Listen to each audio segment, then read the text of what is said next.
Republican presidential candidates took the stage in a debate on the Fox News channel on Wednesday. Responding to the indictments against former President Donald Trump, the frontrunner for the GOP nomination, who declined to show up for the event.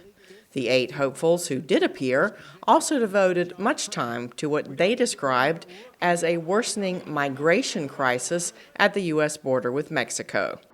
When asked whether he would support sending U.S. Special Forces into Mexico to take out fentanyl labs and drug cartel operations, Florida Governor Ron DeSantis said he would do so on his first day in office. So when they're coming across, yes, we're going to use lethal force. Yes, we reserve the right to operate. The foreign policy issue that revealed the sharpest divides was the United States' support for Ukraine. When the candidates were asked whether they would support stopping U.S. aid to Ukraine, political newcomer and entrepreneur Vivek Ramaswamy's hand shot up. And I think that this is disastrous, that we are protecting against an invasion across somebody else's border when we should use those same military resources to prevent across the invasion of our own southern border here in the United States. Nikki Haley, a former U.S. ambassador to the UN, countered Ramaswamy's assertion with a few choice words. You have no foreign policy experience, and it shows. And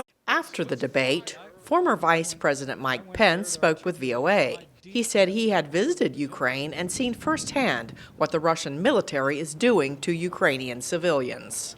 America should be there supporting the Ukrainian military, because I have no doubt if we were to let Putin overrun Ukraine, it would only be a matter of time before he crossed the border that we'd have to fight him.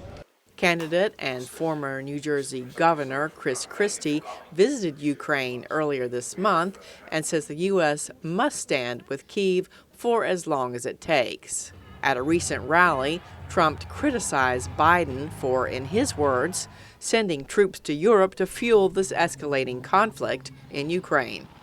One expert told VOA that Trump's isolationist foreign policy has left the Republican Party more divided. The key thing I would say is that this is not a new thing within the Republican Party. They're just much more pronounced now when it comes to the foreign policy issues because there are many more different factions as a result of Donald Trump's 4 years in office. Another expert said Ramaswamy was an outlier on Ukraine. I think he's absolutely the vehicle of Trump arguments going back to 2016. At times, he seemed to be auditioning for the role, perhaps, of a Trump vice president in terms of the closeness of the position. The next Republican presidential debate is set for September 27th in California and will likely feature fewer candidates. Cindy Saine, VOA News, the State Department.